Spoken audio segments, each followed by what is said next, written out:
Eu sou a Regina Adler, nasci no ano de 38, e nasci em São Bento, e com 2 anos vim morar para Curupá. Meu pai tinha que vir para cá porque era proibido falar o alemão. Naquela época, aí meu pai era muito ameaçado das pessoas lá, que falava alemão, pegava, prendia ele, surrava ele. Tudo, tinha tantas coisas ruins, viu, que aconteceu com ele, que aí o meu pai tomou decisão. Vamos embora para Curupá, que o lugar é mais manso. Até que idade, mais ou menos, vocês iam para a escola, então? Com 8 anos, eu comecei a ir para a escola, na Escola São José, das Freiras, né? Com 8 anos eu fui lá. E era só o prédio da frente que tinha, por enquanto, naquela época, né? Foi. O prédio da frente, é. Quantas salas tinha nessa época? Eu acho que 4. 4 salas? É. Então era primeiro, segundo, Terceiro e quarto, é. E como era assim com as freiras? Elas eram gentis? Tinha umas boazinhas, mas também tinha outras cabeludas. Braba. Braba, né? Claro, as crianças deixaram elas irritadas, né? Sim, sim. Olha. E naquela época vocês só falavam português na escola ou tinha que... Não, lá tinha que falar em português, mas olha aqui, eu vou te contar, eu sofri. Sofri. Aí gozavam de mim. Meu Deus, porque eu não sabia falar o português. Aí falava tudo errado. Nossa Senhora. Mas assim foi a vida até ali, né?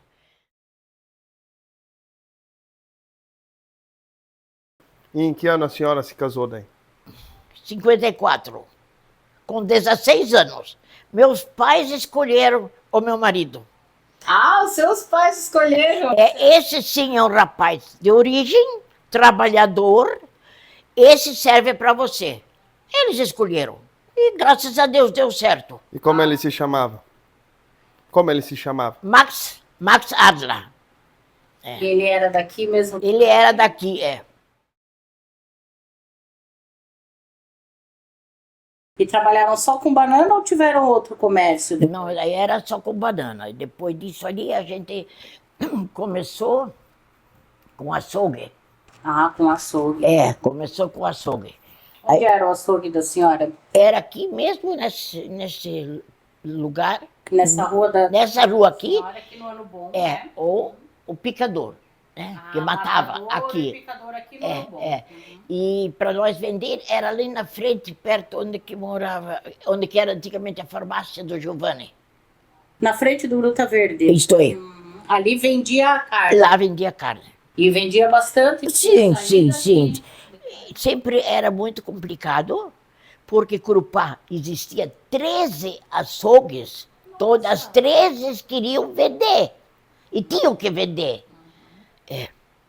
Então tinha um comércio forte de carne. De carne, sim. E abastecia a região tudo. E eu, como também era um ponto fraco nós também ainda, né? Eu tinha que fazer entrega de carne. Fazia entrega de carne para Ribeirão Grande. Quando voltava, entrava em Nereu para fazer de Nereu. Lá eu terminava para voltar para Curupá. Entrega de carne. Mas a senhora ia para outros municípios também, fora Jaraguá? Isto seria numa quarta-feira. Nós ia para Joinville levar banha, sebo e linguiça para vender lá, para Joinville. Essa era a nossa... E qual era o caminhão da época? O caminhão era nosso Fargo, uma picape. E lá ia para tudo, ela buscava gado, ela fazia de tudo. Pescava e entregava. Tudo, esse carro fazia de tudo. Que outros comércios a senhora lembra que tinha nesse tempo já em Corupá? Stern, Jark, Rutzen, Bosse, lá no Otto Weber, lá no seu Weber, era rica antigamente. Schlachterbecker tinha açougue. Aí, devo saltar alguma coisa, mas eu acho que é por ali. Mas tirando assim de açougue, tinha outros comércios que a senhora considera que eram fortes? Sim, seria no caso Stern, que tinha açougue e comércio junto, né? O Stern era o mais forte. Tipo mercado. E o Yark também era a mesma história, tinha açougue e ainda as pessoas levavam leite lá, eles faziam manteiga isso lá no Yark. E como foi o surgimento, o porquê da Sociedade Águia Dourada? Ah, moço, foi uma beleza, uma luta e uma guerra. Foi que eu com uma amiga, nós ia para o Kriga. Lá tinha esse mesmo clube de tiro e passarinho e peixe, né? E eu disse, que dó, lá em cima, tão longe, né? Coitadas nossas mulheres aqui do ano bom também gostariam de frequentar uma coisa assim, né? Ah, era um encontro só de mulheres? Era, aham. E dali eu com a Clara mandamos fazer o peixe, o passarinho, arma de pressão o Renato também deu, e assim começamos, né? O Renato, meu filho, deu a arma de pressão, e assim nós começamos lá. Aí começamos aqui no Novo, só o encontro. Mas, mulheres. sim, e daí não podia. O Ardo Glatt chegou lá e tchau mesmo. Nós não podíamos estar ali dentro, porque é só de homem lá e mulher não perdeu nada aqui dentro. E aí desmoronou nós ali, fomos embora, que nem os mendigos. A águia já estava em construção, quando nós estávamos lá, a águia já estava em construção. Em 3 meses, construído lá, nós já podíamos entrar. Claro, em cima do barro, em cima de tudo, mas já estava telha por cima da cabeça, coberto, né? E quem cedeu o terreno para vocês ali do Águia? A Frau Bonat, Reta Bonat, Também foi uma mulher. é uma mulher. Ela que fez para... Tá. Se a gente se recorda dessas coisas, É bom recordar. bom recordar, bom. Recordar é viver, né? É viver.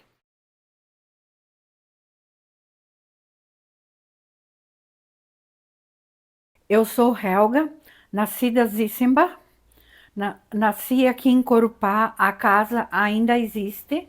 Eu sou Hildegard Marquardt, era casada com o Kurt Marquardt, tenho 90 anos.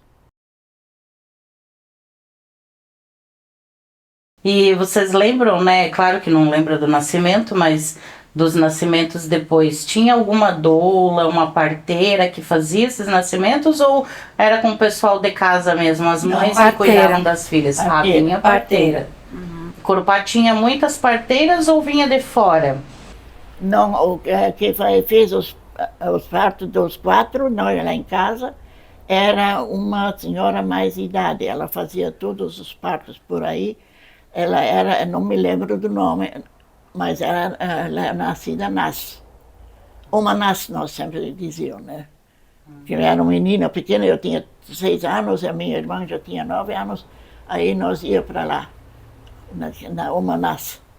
Ah, uma nasce. Uma Nas. Ela era vó, bisavó ali da irmã Hauck. E se acontecesse alguma coisa mais grave, Corupá tinha hospital na época? Não. Não. E quando tinha algo mais grave, para onde iam esses doentes então? Jaraguá. Jaraguá já tinha o hospital. Ia de trem ou ia de carroça então? De carroça ou quando alguém podia... na minha infância já existia um carro aqui em Corupá, que era do seu Marshall. Então, dependendo da possibilidade, era alugado esse carro, né? Mas no mais era de carroça mesmo. E em que década mais ou menos Corupá passou a ter hospital? Mais ou menos 50 e poucos anos. Mas o primeiro médico aqui era esse Dr. Batalha, naquele hospital. Depois foi seguido pelo Dr. Piccioni, né? O doutor Batalha atendia naquele hospital que fica perto da Celesc. Não, ali onde é a Secretaria da Educação. Ali onde a secretaria... Ali ele atendia. Depois dele, eu não lembro o que aconteceu com ele, se ele foi embora ou se ele faleceu, mas eu sou que era Almiro Batalha o nome dele. E depois veio o Dr. Piccioni. O Dr. Piccioni foi durante muito tempo médico, né?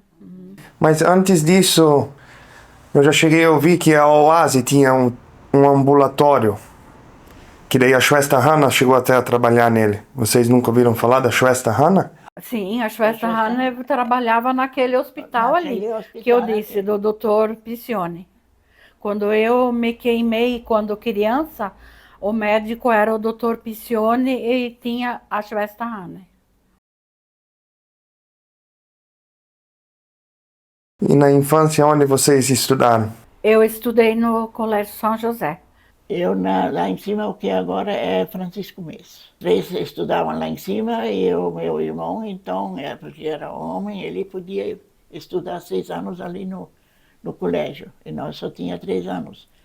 Então tinha nas comunidades, a igreja luterana, tinha lugares que serviam como escola durante a semana e final de semana era igreja, era assim?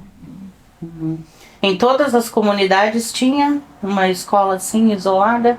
Não, isso que vocês lembram? Depois, acho que é quando o Felipe Blum era prefeito, daí ele abriu lá em cima no Caminho Pequeno e no Isabel, por tudo. Depois fecharam tudo.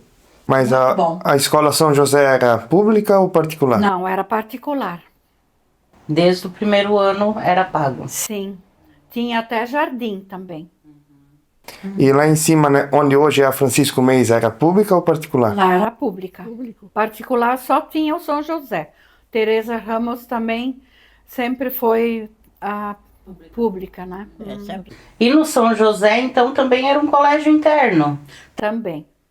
Vinham meninas, né? Só meninas de fora e moravam na escola. Quando eu estudei lá, havia só meninas. Eu acho que era só de meninas que podia vir lá, né? E o seminário para os meninos. É.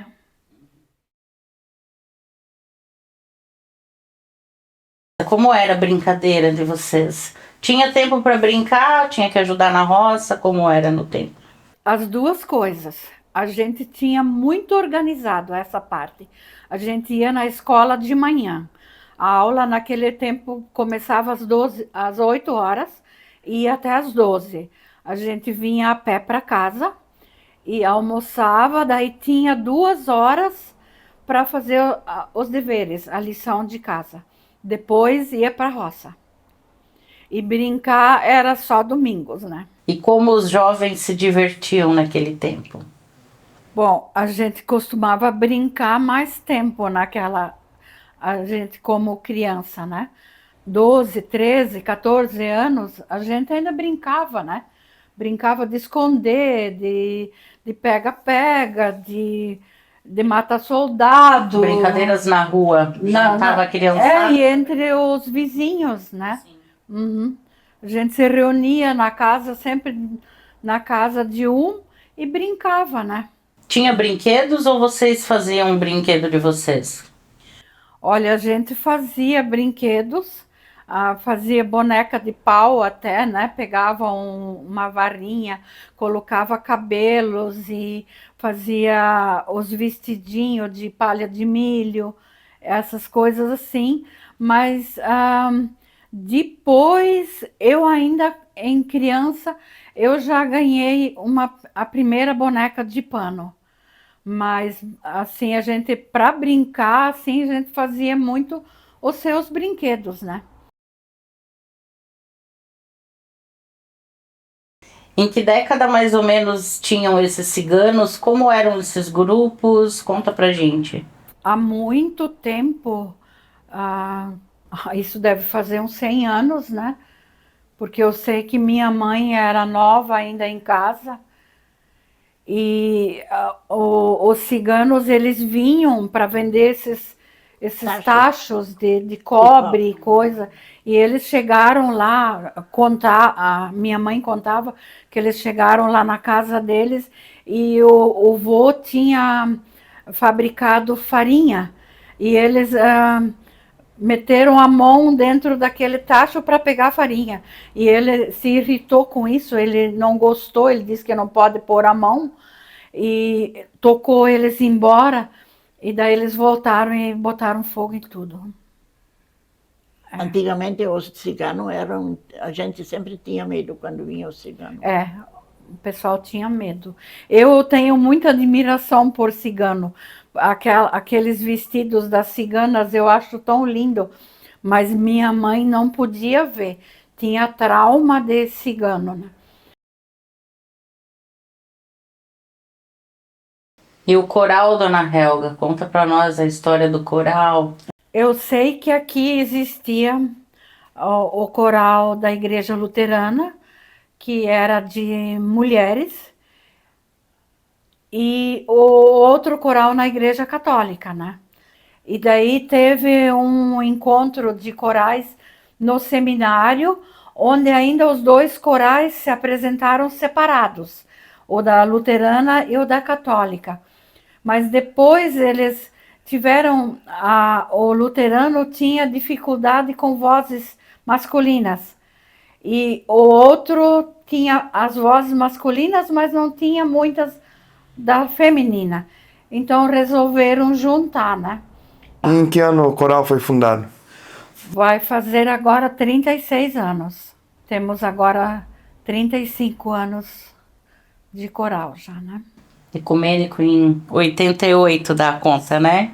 Sim. 1988 você juntou os dois coros. Os dois coros que permanecem até hoje. E você lembra quais eram os primeiros regentes? Sim, o primeiro regente do coral ecumênico foi o padre Ilmo, um padre do seminário. Ele regeu durante um bom tempo o coral, depois parece que ele foi embora de Corupá, aí assumiram as duas, a dona Helga Seidel e a Ilse Fitzenreuter. Elas se alternavam, em alguns períodos foi uma, outros períodos foi outra, e a gente sempre tinha uma organista na regência delas, que era a Gisela Peters, né? Que era a Gessner de casa. Gisela Peters era organista e as duas eram as regentes. E depois começaram as fatalidades, né? Faleceu uma, faleceu a outra. Daí até teve um breve período que veio uma regente de São Bento, mas ela não permaneceu muito tempo, foi embora também. E daí ainda a Gisela Peters, eu ainda no meu histórico que eu falei no coral, eu lembrei da importância da Gisela Peters, que através dela que a gente chegou no Vanderly, né? Ela que conhecia e nos indicou o Vanderly, e daí o coral contratou o Vanderly, né?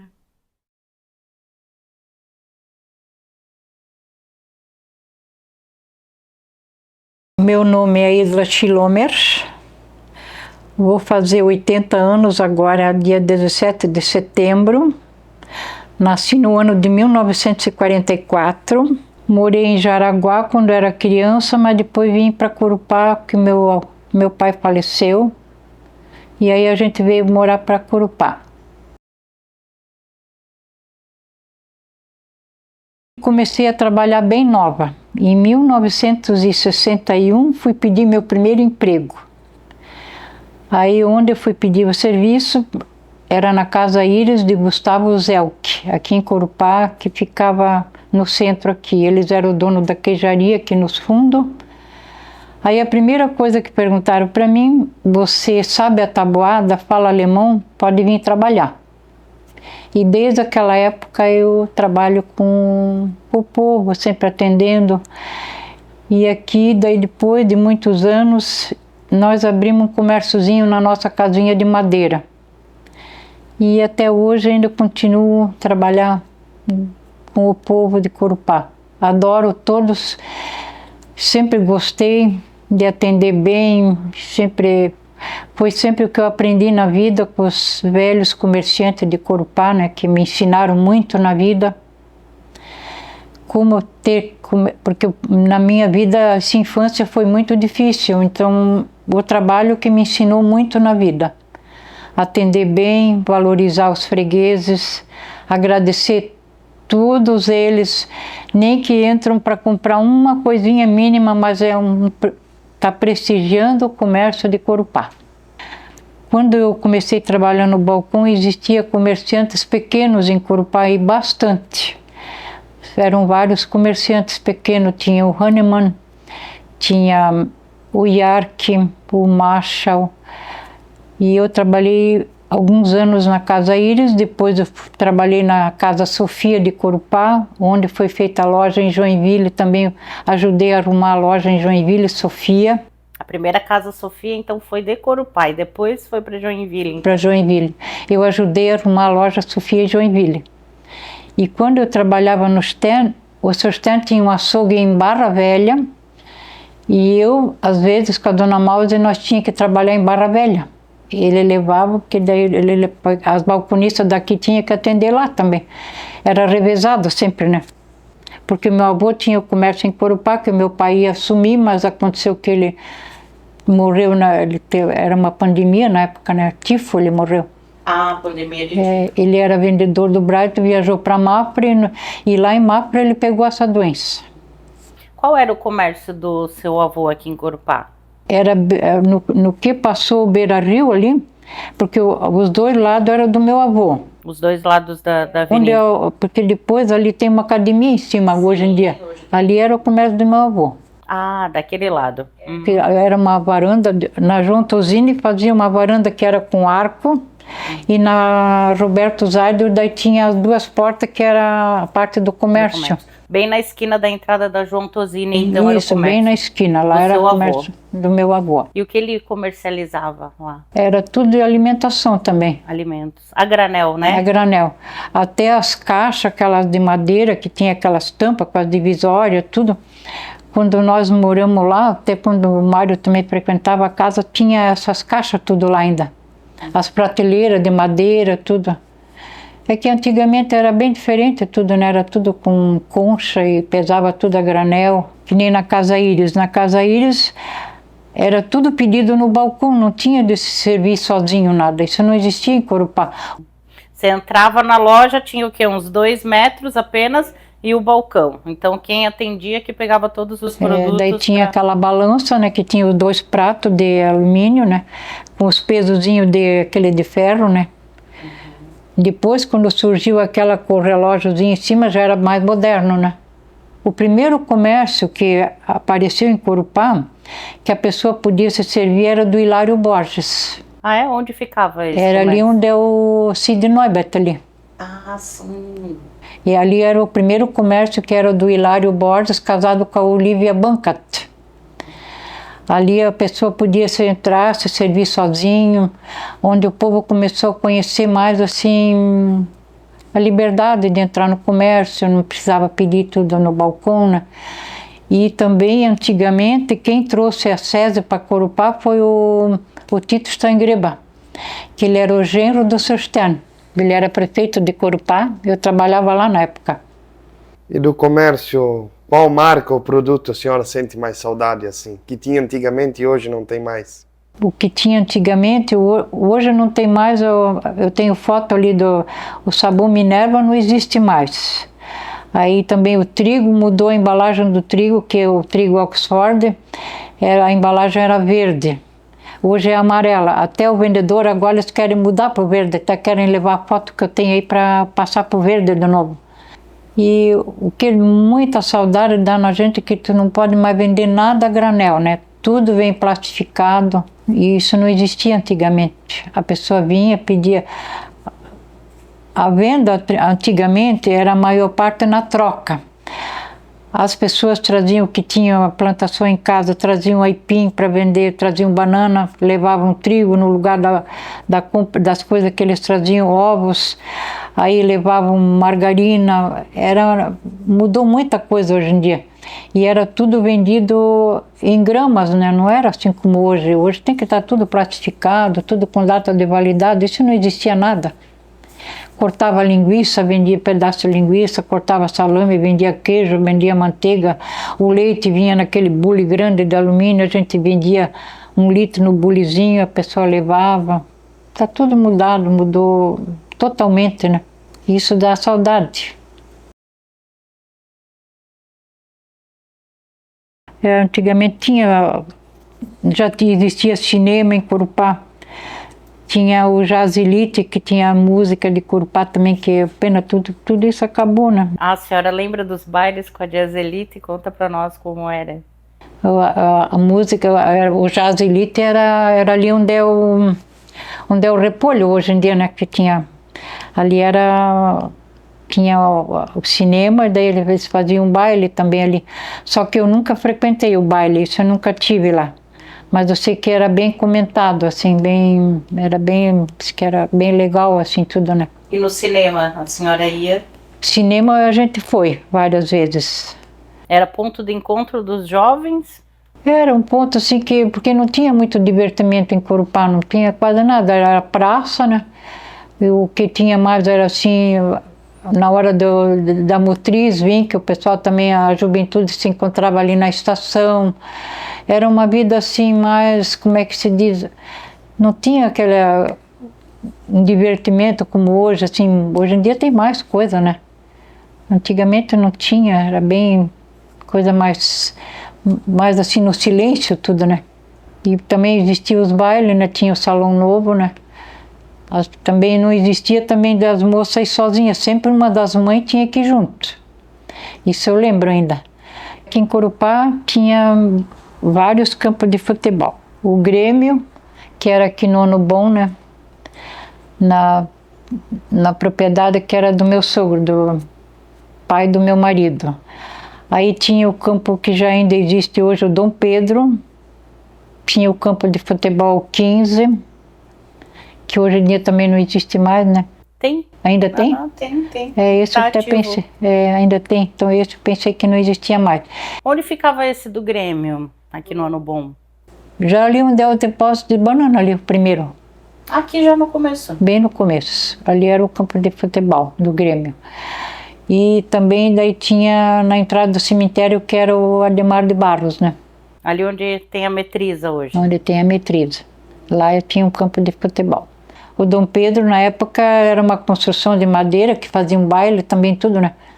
Eu tenho uma foto que o seu Zelke fez o baile de rainha. O velho Zelke, que era o dono da Casa Íris e o dono da queijaria. Dá saudade, assim, porque era simples, mas era bom.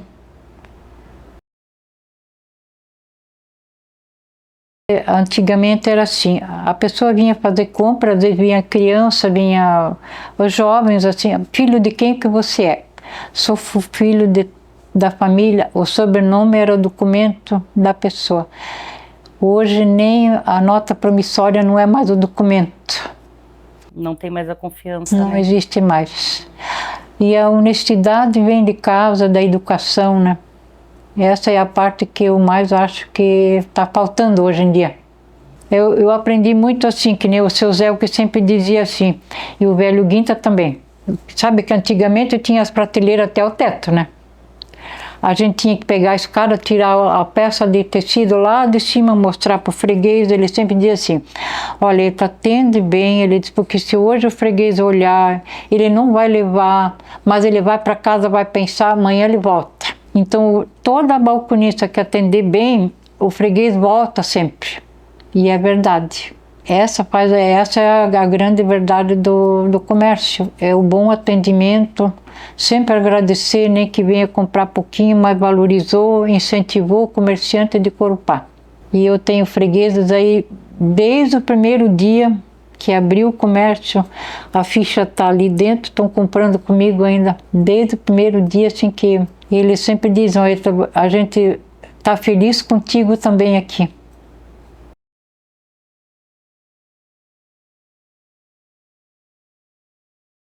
Meu nome é Leopoldo Afonso Ganske. Nasci na Tiflis, mesmo antigamente, era Garajuba, final fundo dos Garajuba. o pioneiro da minha estrutura, na tecnologia, é a Busch Lepper. Sim. Ela pagou o primeiro análise de solo para nós manter um caminho da tecnologia, pelo Sindicato Rural dos Trabalhadores de Corupá. Isso era em 69 para 70, né? Que a Busch Lepper ela era fábrica de adubo, né? Nós pegamos diretamente adubo depois em comunhão ali, quando nós estávamos trabalhando na tecnologia dentro da comunidade. E até então, só para a gente entender, o cultivo da banana era sem nenhum tipo de agrotóxico, nem passava óleo, também não adubava. Tudo o que está sendo feito hoje era o início. O primeiro passo que eu recebi de instruções sobre a cultura de banana é lá na praça, onde o Botulini tinha ao lado dele, onde eu tinha agora, fazer o ginástica lá, fazendo ginástica ali. Lá tinha banana. Lá um agrônomo de São Paulo fez a primeira demonstrações o que se trata de um pé de banana. E como foi o começo do bananal do senhor? O nosso começo, quando eu recebi aquelas instruções, eu tinha plantado um pouco de banana. Mas ficava assim, mais no mato. Não, dava cacho tudo por pequeno. conta, não tinha herbicida, não tinha fungicida, não tinha nada. Então, O cacho era menor também, demorava mais tempo. Claro, nós não fazíamos desbroto, nada, né? Desbrotava, né? Então a coisa era por conta, né? Só lá fazer a limpeza de foice, né? E tudo, né? Isso.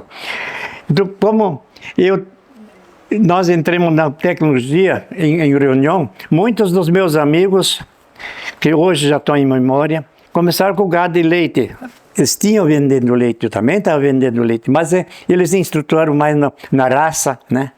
E também na ordenha, né? Então foram eles, mas eu não tinha essa oportunidade, porque o meu terreno era muito inclinado, barranco e grota, né? Para gado. Para esse gado não tinha. Então eu entrei em tecnologia de banana. A tecnologia de banana era difícil, porque todo mundo não acreditava nisso ali. Mas quando eu cheguei no Banco do Brasil fazer um empréstimo, tinha muitos agricultores de Massaranduba e tudo por causa de arrozeiras, porque o arroz era um grande ouro, para dizer, né, dos agricultores. Que o Nereu Ramos tudo começava a abrir as roseiras. Então, banana não dá lucro, claro. Quando eu fiz o empréstimo para banana, e o Banco do Brasil exigiu estrada dentro da comunidade. E como foi para conseguir o primeiro trator? O primeiro trator que eu consegui foi pelo Banco do Brasil, 100%, né, de financiado. Então, o Banco do Brasil houve um grande poder dentro da agricultura de Corupá. O primeiro comprador de banana foi o Sr. Aldo Buchmann. 33 anos eu forneci banana para o Aldo Buchmann.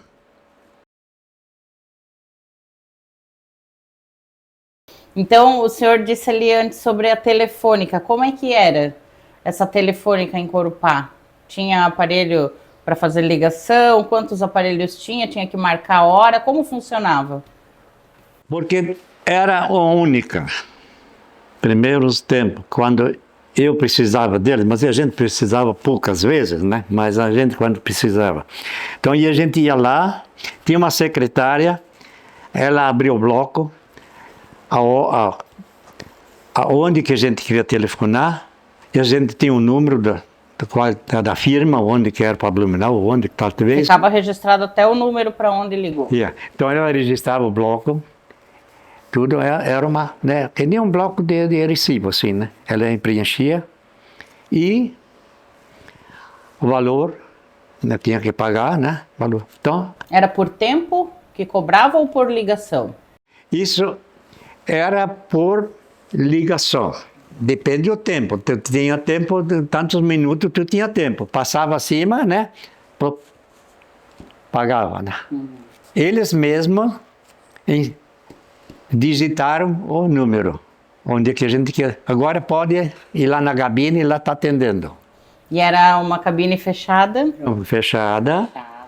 Fechada, que o outro não podia nem quase ouvir o que a gente estava falando, né? Se eu tinha um problema, alguma coisa, né? A gente tinha que abrir a porta, né? E falar, alguma coisa não está funcionando, não tá atendendo, uma coisa assim, né? Quando não estava atendendo, desligou. Que só contava o valor atendendo, né? Porque às vezes aí eles tinham ligado, mas chegava lá não estava atendendo, né? Então tapava as pastas, então tinha que esperar. Então outro freguês podia entrar, né? Uhum. E até eles faziam nova ligação. O que vocês plantavam naquela época? De tudo o que o agricultor precisava. Então, para nós, pequenininho hoje, não era mercado. Hoje o mercado era na roça. Lá era o mercado na roça. Aipim, para os animais como para o nosso gado na mesa. Japão, tanto como ia para os animais, para os porcos, né? As grotas que pouco nós tinha, em Inhame tinha, mas daí. E tinha o batatinha era na época, né? Arroz para o gasto, né? Porque era difícil de ter, né? A produção mais era milho, para manter o milho, roça de milho era importante tudo, né? Para manter. E a fabricação de fumo, porque é uma área pequena, dá muito serviço, mas serviço leve, né? Não é judiado, é só que tem que estar, né? Disponível. O fumo era uma safra maior, porque era um dinheiro mais seco, né? Não era do consumo de venda. Então entrava o dinheiro. E só a safra de milho, né, os porcos. Né? Ovos, então vendia, né, leite, manteiga, se sobrava, né, da família, né?